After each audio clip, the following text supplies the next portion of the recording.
Fan, short for fanatic, is the one who's screaming their lungs out in sub-0 degree temperatures, still believing when the chips are down, and never, ever giving up on their teams or their players. From the closest seat to the worst one, we want to meet you all. This is the American Fan. What's going on, sports fans? It's your boy Josh Williams back again with another episode of the American Fan 365 podcast. Welcome back to the beautiful Sticky Paw studio here in Las Vegas, Nevada. Excited to be here again with you guys. George, in that intro, the clip that you found of Drake giving a shoulder rub to Nick Nurse, it gets me every time now. The closest seats, baby.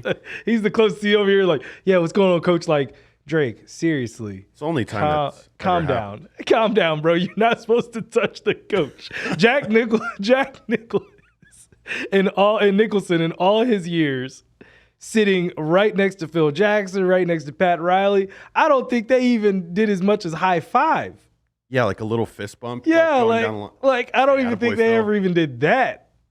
So for Drake to do that, but also, you know what? He also didn't help design a jersey, and he wasn't part owner of the team, or at least knowingly part owner of the team. Right. So there is something else to be said. So I guess I'll give Drake a pass. But to start out, George, did you hear that the founder of Cash App, Bob Lee, was stabbed to death yesterday? No, I did not hear about that. Founder of Cash App, stabbed in San Francisco. Horrible story.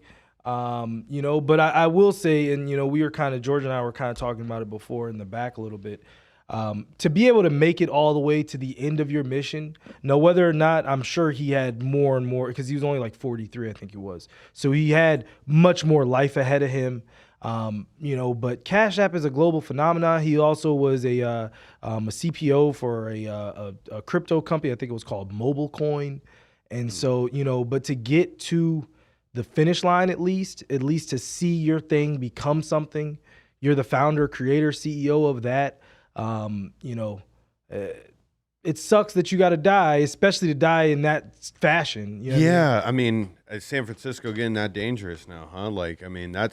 To me, I've always known San Francisco as a dangerous place, but if I'm that high profile, you figured he'd have private security or something, but I mean, shoot, San Francisco's, I wouldn't consider it dangerous at all. That is a bougie town. Unless you go to the BART. Listen, everything. If he got stabbed on the BART. No, well, okay. If he's the Cash App founder and he's taking the BART, God bless him. You might have had it coming, but God bless you. Kawhi Leonard move right there.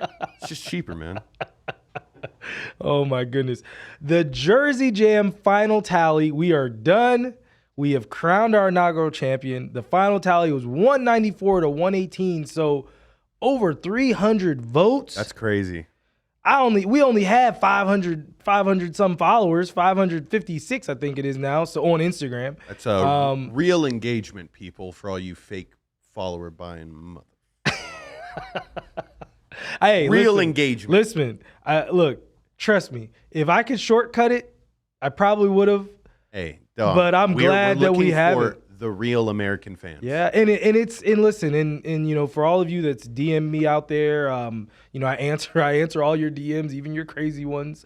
But I love to like we said in the opening, we want to meet all of you. So really getting that engaged. But John Vu was our original winner with the Charles Barkley Rising Suns purple jersey. Thank you, John Vu, for taking down Jaidyn.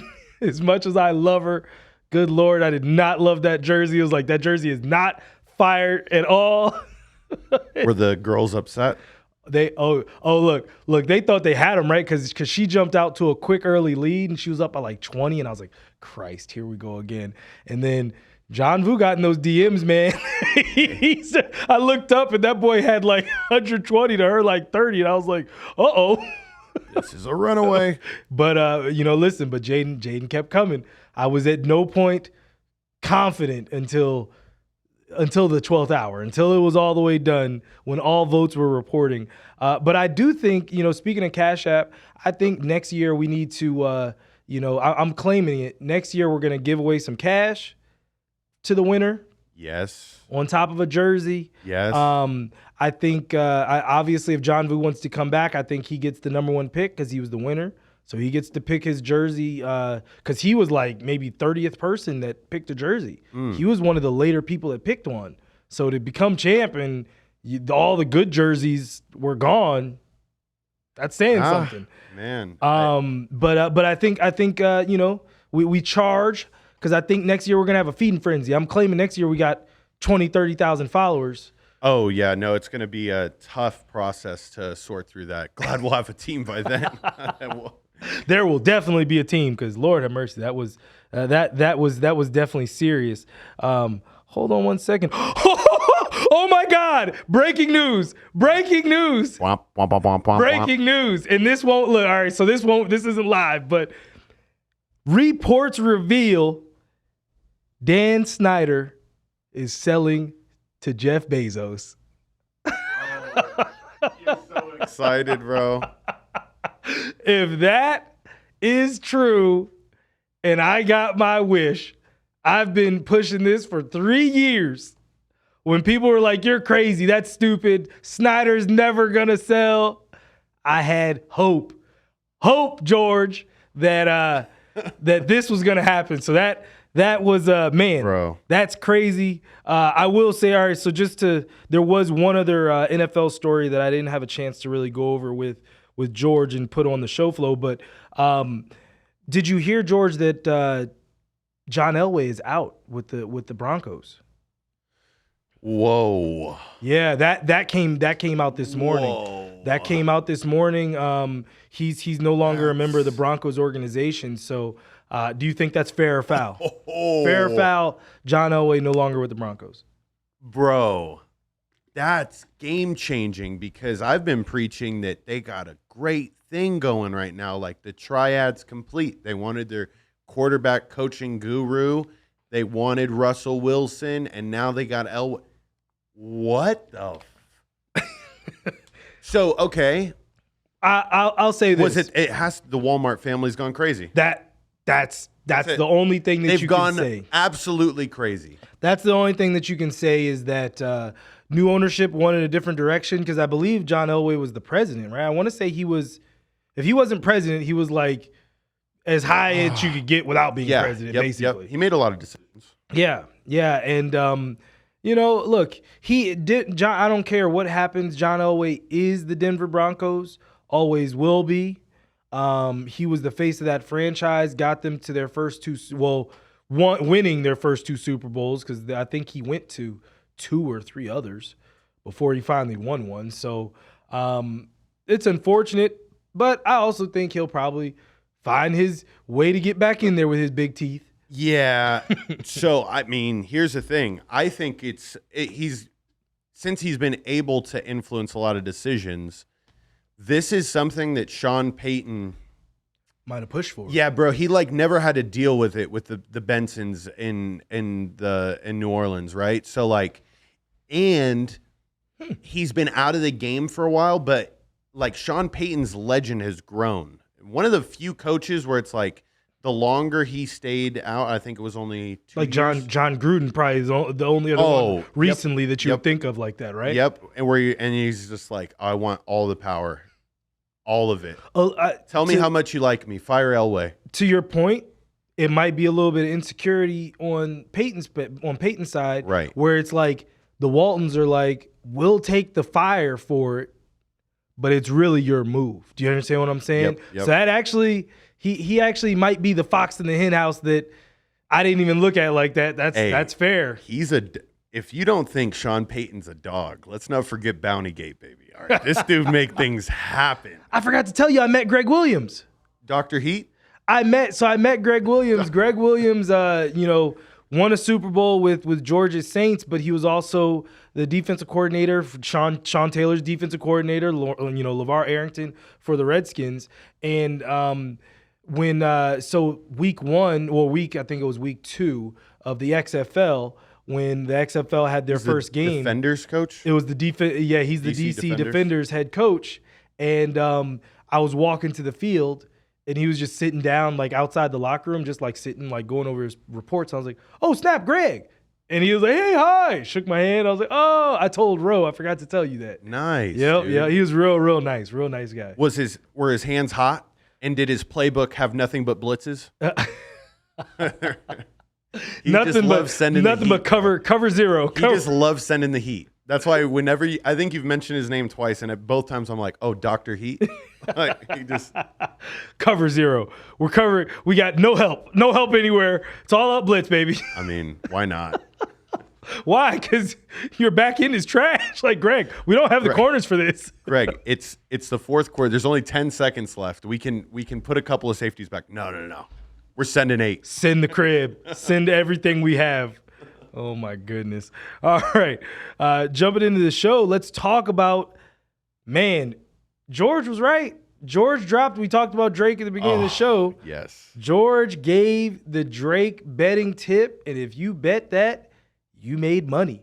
I didn't get a chance to bet exactly what George had said because I bet actually in-game. Like I did in-game betting. So my 2 bets, I got them plus 12.5, and then I took the over, I think it was 128, and it like got over like 3 minutes left. Yep. But I mean, yeah, it was. What Cameron do you think? was writing out that one too. I thought that one was as wild as it seemed. So my bet that I got to put in at Circa was UConn to win by 13 to 18 points. Ladies and gentlemen, this is what you would call a value find because the minus 12.5 was at plus 200 at odds. So it was 2-1. And then I was scrolling down and I was like, in order for the minus 12.5 to hit, they have to win by 13. And between 13 and 18 was 6-1. Oh, nice. Cash that shit. See, now, Find the value. So on William Hill, I don't get all those options. I don't get all those extra props. Yep. So I get some props, but I like it's usually very dialed in. I started with William Hill. The one thing that I will say about William Hill is that they have excellent live play betting. Okay. Circa, you're amazing. You're amazing because I'm going to be honest, you're not too bright for putting out that line. To me, I'm like, because am I crazy? I'm going to put in a bet 2-1, but I can get 6-1 odds for the same needed outcome. But yeah. Like, that's stupidity. No, that's fair. That's true. But they have horrific live play. You can only live play during the breaks. Oh, and okay. It'll be a commercial, and I'm like swiping. Like, okay, give me the odds. Give me the odds. And then we go back in action. I just never get it. I'm just like, man, I want William Hill back for that reason. But I also don't like William Hill because you got to pick up in the hood sometimes. No. You got to look. It's dangerous, especially if you have you need to pick up in the hood. I'll tell you. So I have my bank account attached Linked to it. Yeah. I've thought about it. It's actually not a hard process. Once I got it, I was like, oh, this isn't good. But I've done well. I haven't, you don't go off the deep end when you responsibly. The bankroll runs out, you give yourself a break. You don't just run right back and like, here's another 300. Like, be smart. 100%. But I think the national championship game was lost in that first half when UConn started making that run and they were just hitting 3 after 3, and the lead went from 8 to 12 to 16 to 18. And, in San Diego State would make a bucket here or there, but by and large, all the play was on UConn's end, and they did not call a timeout. Everybody, we cannot be Phil Jackson. Phil Jackson's, he would always let his players play through it. He would say, I'm not going to save you. Sometimes your job as a coach is to save your team, and you have to see momentum. You have to. Doc Rivers. Yeah, look, you have to. It's call a timeout, man. Yeah, look, you have to call a timeout to break the monotony, break the momentum, get your team refocused on their keys, but you can't just sit there and let them just languish and die, because that game literally was they went in the half up 12, and what did Hurley say going to the locker room? We should be up 20, and they should have been. Yep. You know what I'm saying? And the game should have been over essentially in that first half, and it really was. Yeah, I didn't get a chance to catch the beginning part. I knew they jumped out early, and after I placed that bet, I was like, all right, I'm in a prime spot right now. If we're up, I literally said the words, if we're up by 8 with around 3 minutes left, I'm like, this is fucking as good as gold. Because they're always going to foul in the national championship. Yeah. At some point, even though they're down by whatever. This is it. Yeah, we're fouling, right? So I'm like, all right, I'm money. The one thing that I found that was just like the coolest statement, and we've been having a lot of coaching moments lately, but when Dan Hurley's like out of a timeout with like 4 minutes left, was able to tell his team, if you don't turn the ball over, you'll be a national champion. Yeah. And I was like, that's got to be like the most nerve-wracking thing to hear as a player.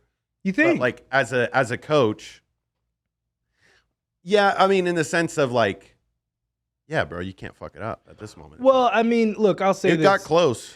No, and that was what I was going to say. San Diego State played with a ton of heart to even get back in that game. And I feel like, to your point, UConn, they did get a little bit stressed. Like, they started making just unnerving plays where it's like, not that pass. Like, I saw the steal happening 2 passes ago. Like don't make that pass right now. Yeah. Settle yourself, child. But I will say, as a coach, and you can speak to this as a coach too, like, just making sure we're focused in on that moment. Like, look, man, take care of the basketball. This game is over. Right. Like, if we keep doing what we're supposed to do, we're going to win. It's nothing that they can do. What a feeling. They're running out of runway. You know what I mean? They're running out of track. Right. So it's like, I don't think that your players should feel anything, but you're right, sometimes they do. Mm-hmm. Yep. But one other question regarding March Madness and the NCAA, should they expand from the initial 68 that they have right now? There's been some discussion. They were talking about that at the press conferences leading up to the championship game. What do you think? Should the NCAA expand March Madness past 68 teams? No, we have to find a way to finish this motherfucker in March. All right, can we do that first? Well, no, it's April. It's the first Monday of April. That's tradition. Okay. All right, March I guess is for the madness. I get it. Okay, here's a better thing. I would rather have a 3-game series for the championship. Oh, over a week. Really? A 3-game, nothing long. Now you do. Here's another thing though. If you expand, you have to go like NIT style as far as format and let the first like 3 rounds be played at home. Oh, that's interesting. What I'll say is this: like 68, they're already having the first rounds that we don't even care about. ESPN don't care about it. Yeah, it's still 64. So if those first 4 games or first 4 teams that are out really aren't even in it, why are we going to expand past that? That already is kind of quirky and unnecessary. 100%, 100%. And they're just like the talent. It's just not there, people. And I know it seems like it in these past like 3 years, but like we're still experiencing the COVID baby transfer portal. Like all these players, like it's going to end. I think in the next 2 years, you're going to start to see transfers. Like the wave go down a little bit more, and then like there's gonna be some teams like it'll balance back out. You know what I mean? The blue bloods I feel will become prominent again, and you'll be like, oh man, there should be less teams. Yeah. You know what I mean? And one thing Coach Hurley was saying in his speech was that we have to still prioritize regular season success. And when you expand, say you go to 72 or whatever, the regular season becomes diminished because if these Power 5 conferences can, I'm the 12th team in my conference, but we got a good RPI, I'm going to slide in where, you know what I mean? Like they're not really, it's not like you're getting more mid-major teams in. It's just going to be more of those Power 5 conference teams that probably shouldn't have made the tournament that get in. Yeah. And I think if it'd be interesting, and I would love to see him at it. All these little tournaments that get played early in the season. Yeah. I feel if you win those, it's an automatic bid. Like okay. Like, okay, that could be a that's fun not bad.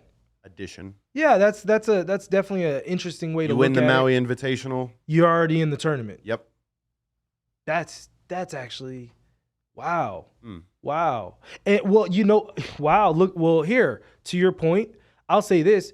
You can start looking at it. I'm trying to think what other sport, but you can start looking at it like where you're weighting these tournaments. So like if you get invited to this tournament is a big deal.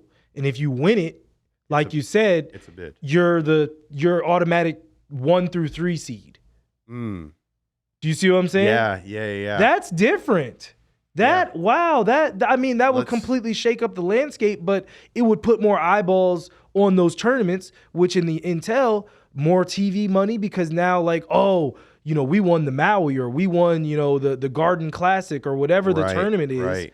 That's, Let's do it. That's interesting. All right, well, switching gears over to golf, the Masters starts tomorrow, George. It's a good reminder to put a bet in. Yes. I already got my bets in. Actually, and shout out to Fox Taylor.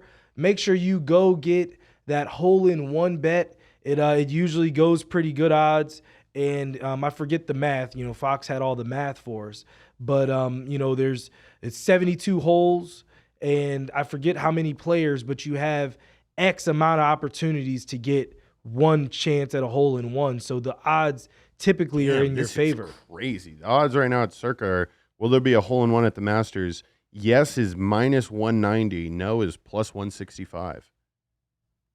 Yeah. I'm seeing value in the no this year. Really? You think you're going to go no?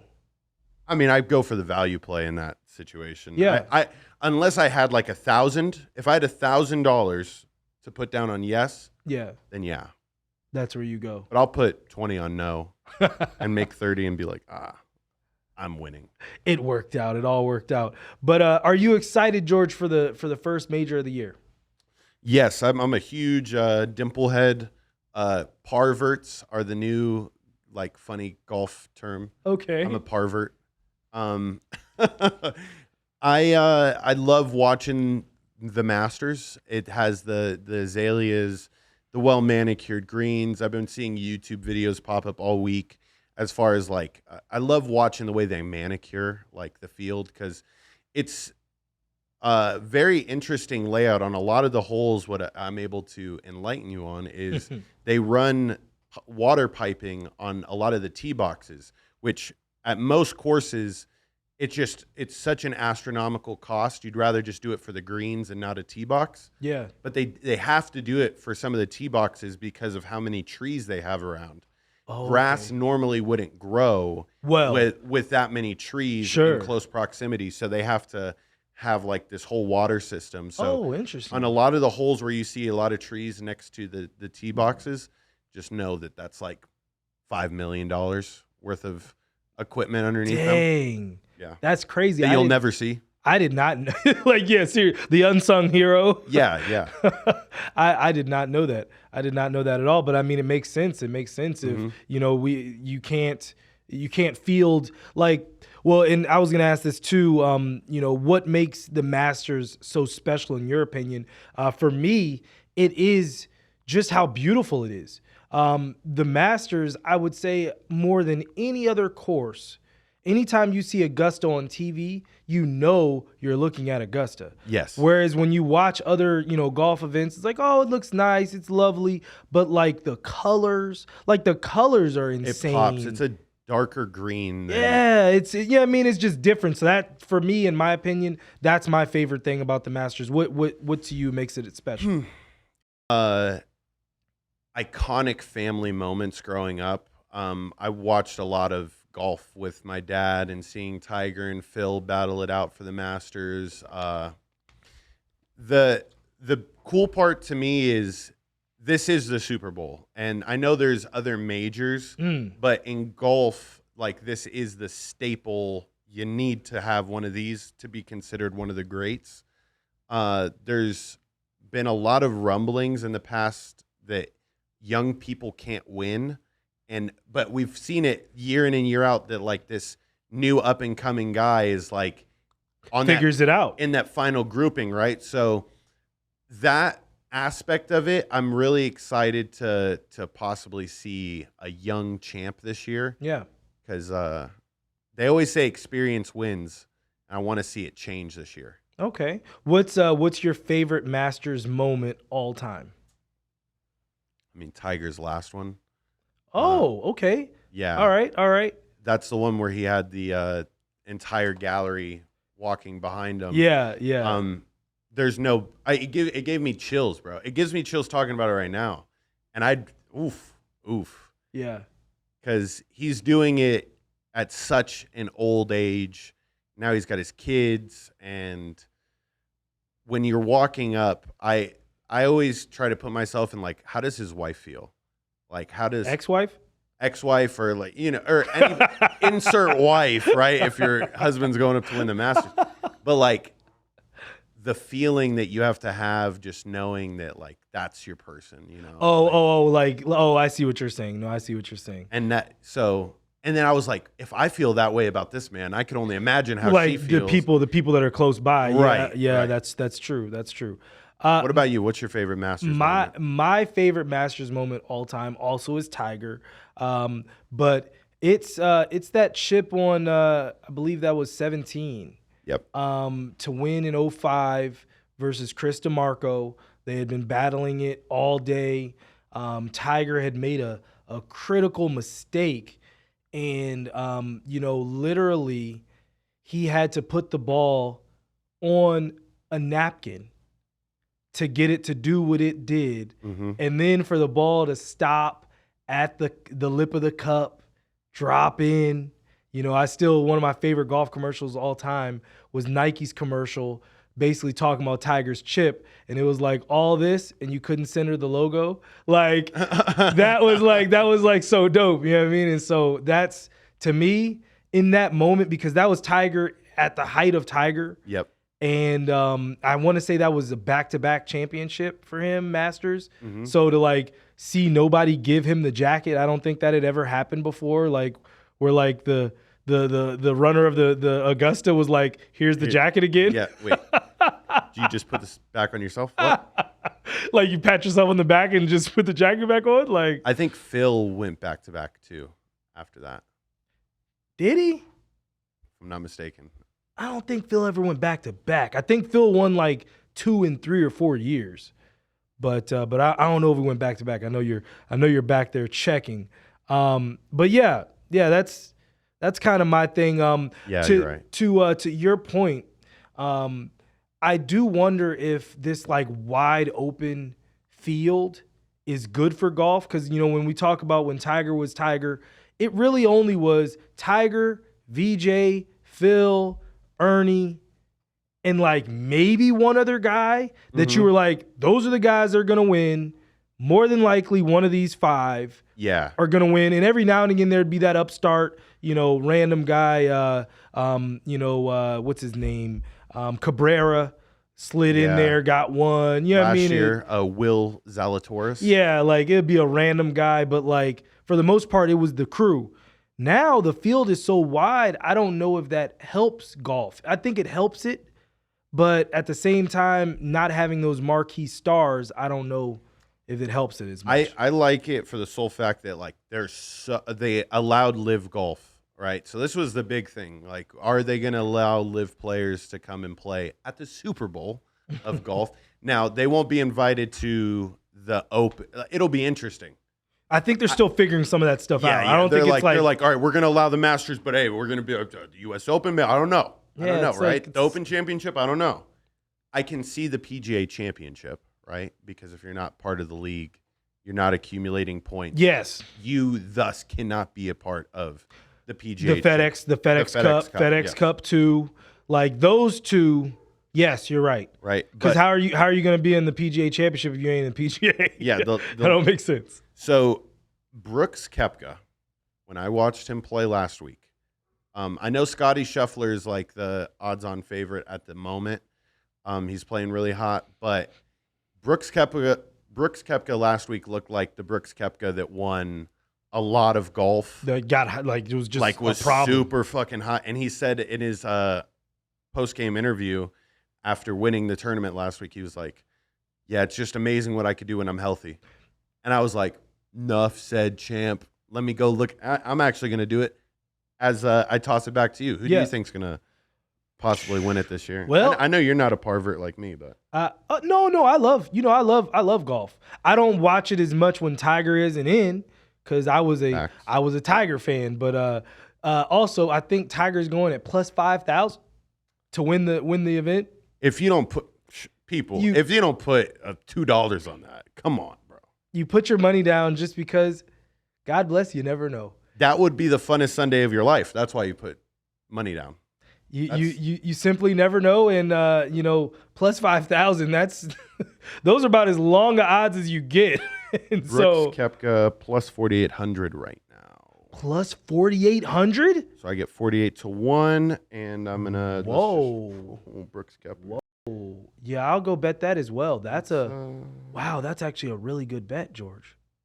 I did not realize. Let's win 1,000 this weekend, ladies and gentlemen. I'm hot this week. How much? $20 to win 960, and I get my money back. Wow. So 980, not 1,000, but shoot.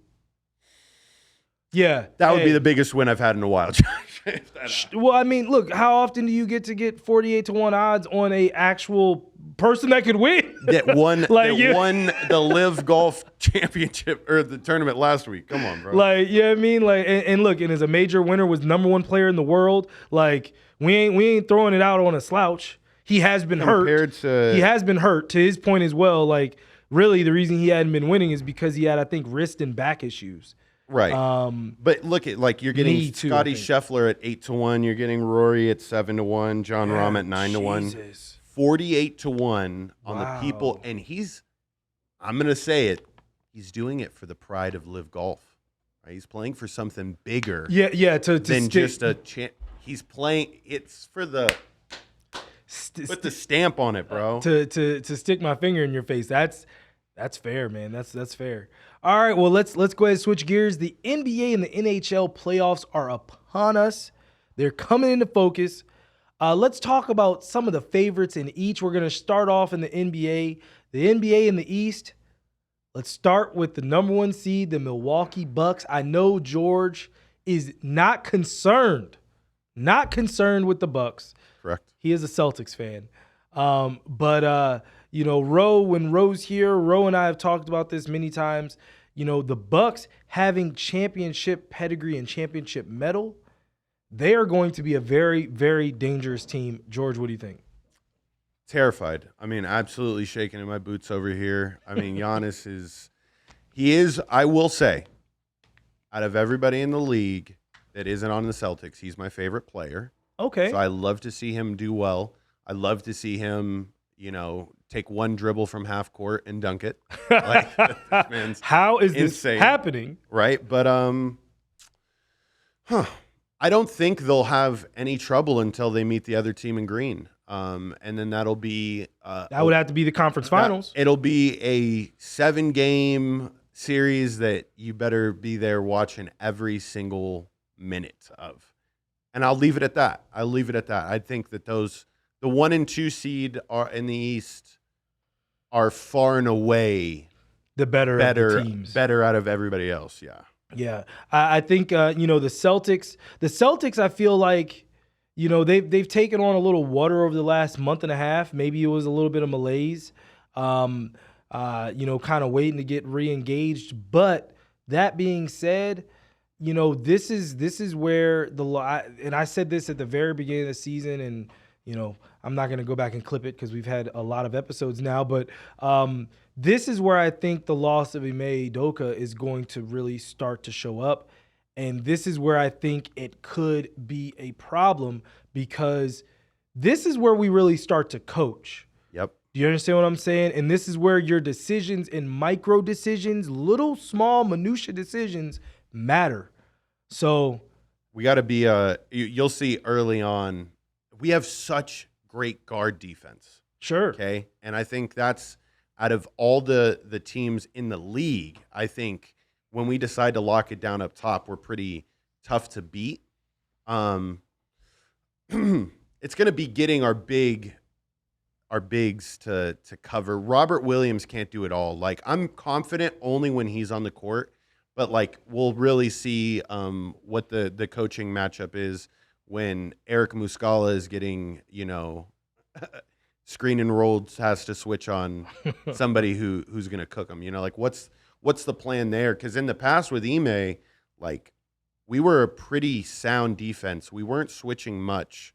No, you guys switched a lot last year with because that was what really lost you guys the finals was anytime Al Horford would get in that pick and roll. That it was like what I was we in about trouble. To say. Yeah. I think that was my last recollection was Al Horford just getting cooked, bro. Torched. Putting on a, my man's old, man. It's listen, there's only so much these old knees can do. Right. I understand that. But my dark horse in the East is the Knicks, man. Oh, okay. It's the Knicks. Listen, the Knicks, if healthy, I feel like they have enough to steal wins. Like they can win on the road. And then we talked about it before. The Garden has an energy. They call it the Mecca for a reason. And these fans they're going to make their voices heard, and they're going to be a part of these games. I think the Knicks, more than any other team in the East, could put a scare in someone. I don't know if they're going to win. I think they get out of the first round. Who would they have in the first round? Because they're the 5th seed. So just yes, they have the Cavs in the first round. So do they beat the Cavs? I think they have a very, very good shot at beating the Cavs. I agree. Can they beat the Bucks? I don't know, but I think they could scare them. I think the one thing they have going in their favor is they play anti-Buck basketball. The Bucks are a very downhill team, and from what I've watched from New York is like they're just lightning fast, bro. Yes. Like they are just looking to get buckets up in a hurry. Yes. And it'll be an interesting dynamic. Because I, as you know, like controlling of pace, you can control the pace early on in those games. I think the Bucks are able to match that quick style. Yeah. But if the Knicks can just get in their rhythm, and the Bucks have to play Knick basketball, then I think it's like Look, listen, it's a conversation. Correct. Is all I'll say. It's not like they're gonna walk through them. Like I could see that going 6. I could see that messing around going 7. If they could steal a game in Milwaukee, you steal a game in Milwaukee, and then things start to get a little interesting. So that's how I feel there. I will say the West, moving out to the West, it's wide open. I don't think there is a favorite, truthfully, because I think we can go down the list and we can talk about who we don't trust. I don't trust the number 1 seed Nuggets. Yep. I don't think they go very far. I don't really trust the Grizzlies. Agreed. I trust that 3rd team, though. I do trust the Kings. The Kings are my dark horse for the West. I feel like they could do some things quietly. I mean, I did not realize that they I don't know if this still holds, but they were the number 1 scoring team in the league. They're at 121.4 points a game. 121 points a game is absolute disgust. It is. Oh my God. And they have the best home record in the league as well. Wow. That's going to be an interesting one. The Suns, we keep waiting. The Warriors, now granted, the Warriors, Andrew Wiggins is back. Officially. He's officially back. They got to, obviously, he probably a little pudgy. He probably got to do some running and some whatever, but he's at least back in the building, which is by far the biggest news that could have come out of San Francisco, out of Golden State. So him being back in the building. Right. And remember, that would be their, oh my God. They play the Suns. It's Suns Warriors first round. Yeah. Jesus Christ. These matchups are disgusting. Yeah. And I think that stays. Man. I don't think the Clippers could take that spot. But I think the Clippers now start playing the matchup game. this is where you start seeing teams like, hey, actually, Kawhi, you can sit one out. You know what I mean? Like, oh my God. So wait, I think we want to play. I think we want to play the Kings. So these matchups, it's gonna be Kings Clippers first round right now. Yeah. Oh my God. Wow. Yeah, we have no idea what's gonna happen in the West at all. I have no idea, man, because the Nuggets are gonna have to play. Oh wow, Clippers better not. No, the Clippers don't want to mess around because the Clippers right now are just ahead of the Lakers. Right, and they don't want to fall into that. But don't be in the play-in. Yeah, don't be in the play-in. It's too close. So no, the Clippers. Everybody got to win. Yep. Everybody got to win because everything from that, like the Suns are cool. The Suns are good. They're the 4 more than likely. Yep. But everybody five down. You could be in the play-in. Yep. So don't rest on your laurels. Don't rest players. You gotta play and win to get in. But I mean, as it is right now, if it ended today, I know we hate to say that, but if it did end today, these first round matchups, dog, are absolutely insane. And this is in my opinion, you're seeing the perfect opportunity for Zion to, possibly have that coming out party defeat a number 1 seed. Is Zion even back?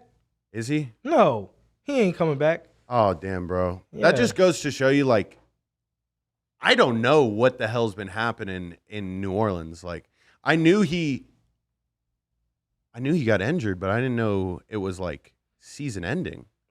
I don't think it was supposed to be. Oh, It says, okay, bummer. wait.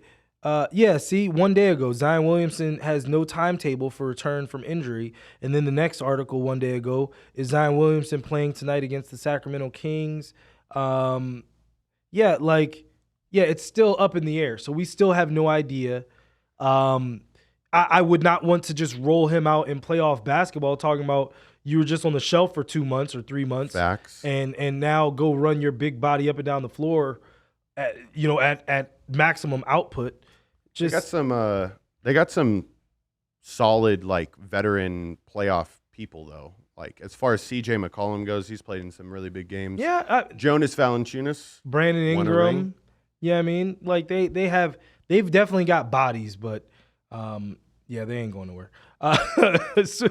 Okay. Switching gears to the NHL. The NHL playoffs are upon us as well. The Bruins, George, are 7 points away from having the greatest regular season in NHL history. Wow. They're currently at 125 points. They have 5 games left to get to 132 points, tying the Montreal Canadiens from the 70s for the all-time points lead.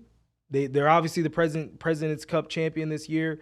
And I say all that to say it means absolutely nothing. Absolutely nothing. I do not even think the Bruins make the Stanley Cup Finals. In hockey, it is completely different.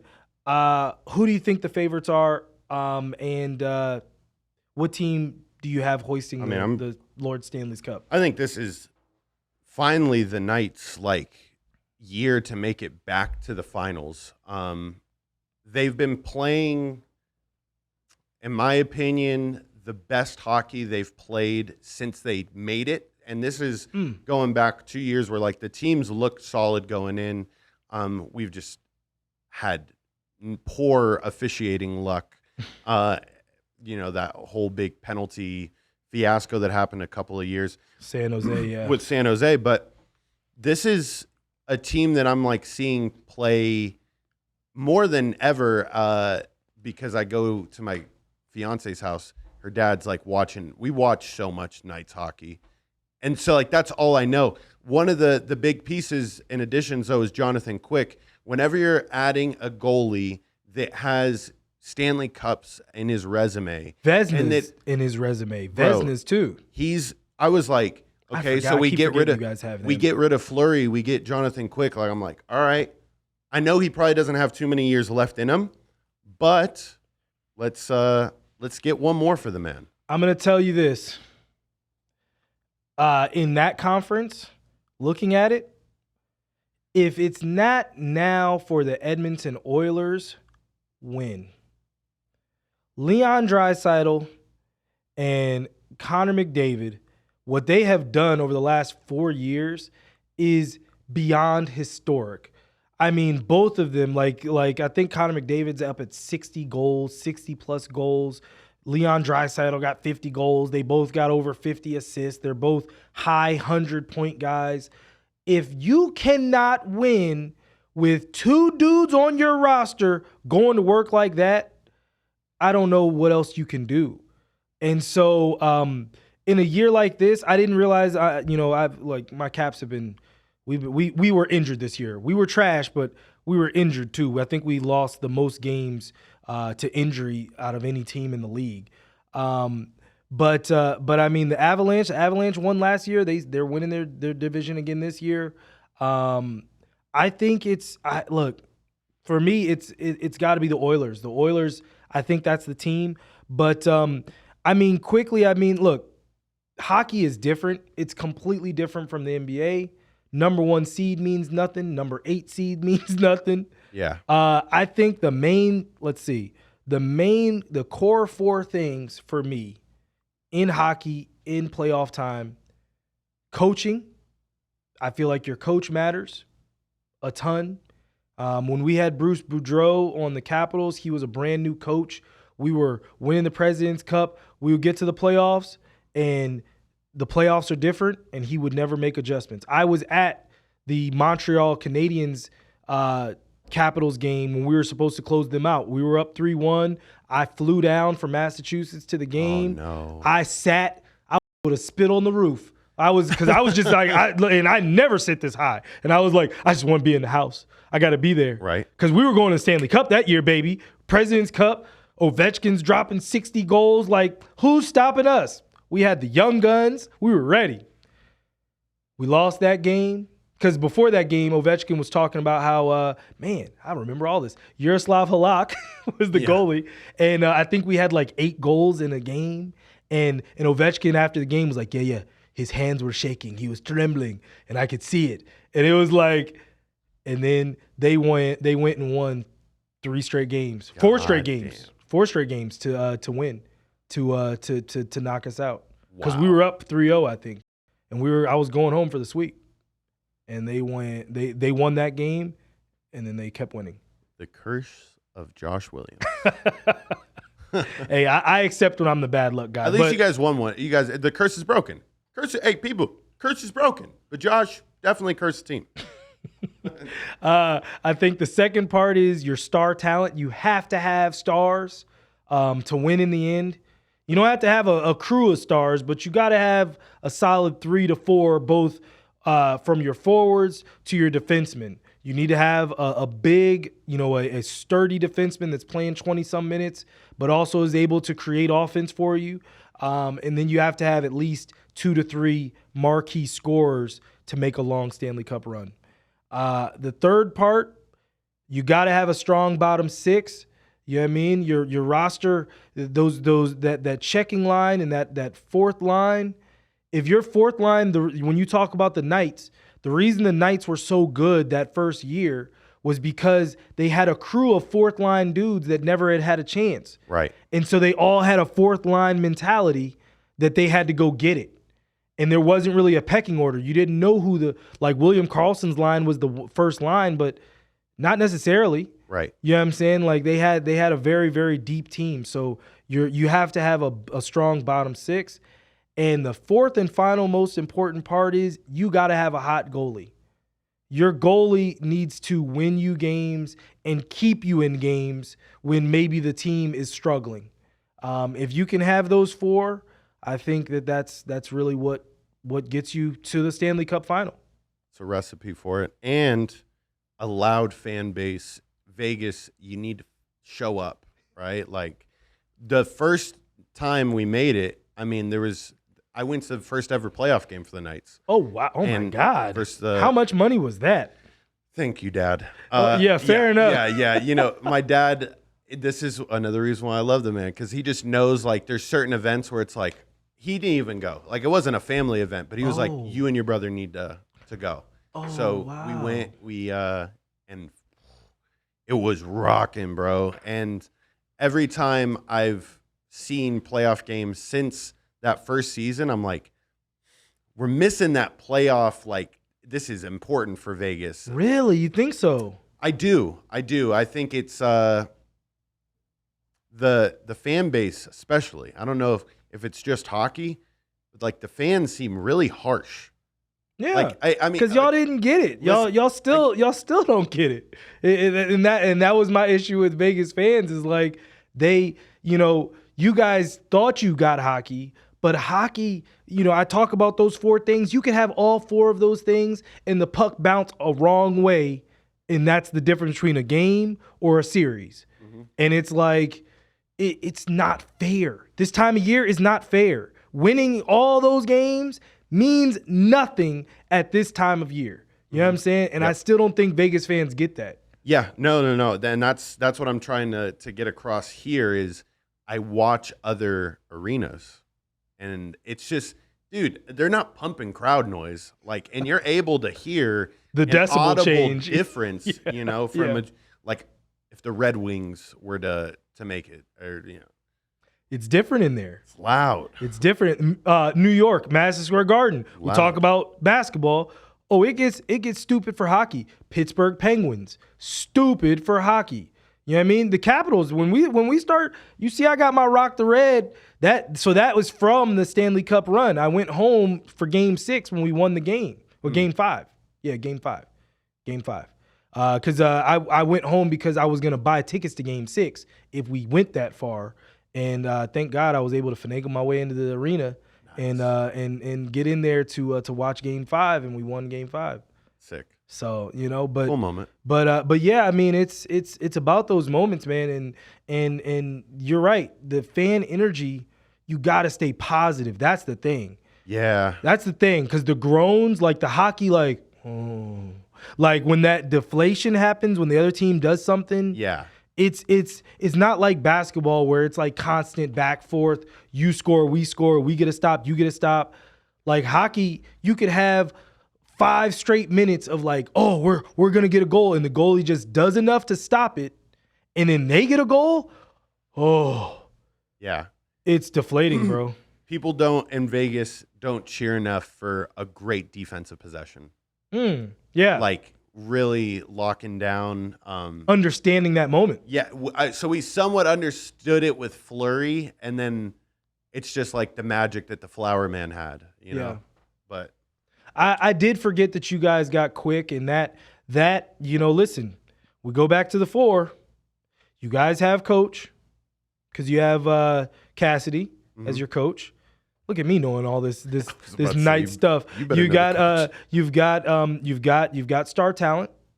Have star talent, especially getting Captain Jack Eichel, and you still have Carlson. Still have some of the guys. Have star talent. Have a strong bottom 6, and you just need Jonathan Quick to get back on his quickie magic. Yep. You know what I mean? Like if you have those things, you have the ingredients to make a run. Yep. That does not guarantee you anything, but you have the ingredients to do it. So it scares the other team a little bit. Yeah, for sure. Well, thank you guys so much for checking in for another episode of the American Fan 365 podcast. Again, sorry the front row has not been able to be here with us. She's still a little under the weather, but we will have her back next week. Yes. Please make sure you like, share, and subscribe to the channel. Keep pushing the content out to your friends and your people. We really, truly appreciate it, and it's helping us grow. This thing is going to keep growing, and I'm excited to see when we look back and this thing actually does grow, and we can like go back and watch the old stuff. Like, I can't wait. Oh, we had 15 views, we had 30, we had 100, and then it's like 5,000 views and 20,000. Like that's gonna. It's gonna get there, and it starts with each of you guys. So I really do appreciate it, and so please make sure you like, share, and subscribe. From Josh Williams. George Carmona behind the decks. George Carmona in the back. We'll see you guys next time. Fan, short for fanatic, is the one who's screaming their lungs out in sub-0 degree temperatures, still believing when the chips are down, and never, ever giving up on their teams or their players. From the closest seat to the worst one, we want to meet you all. This is the American Fan.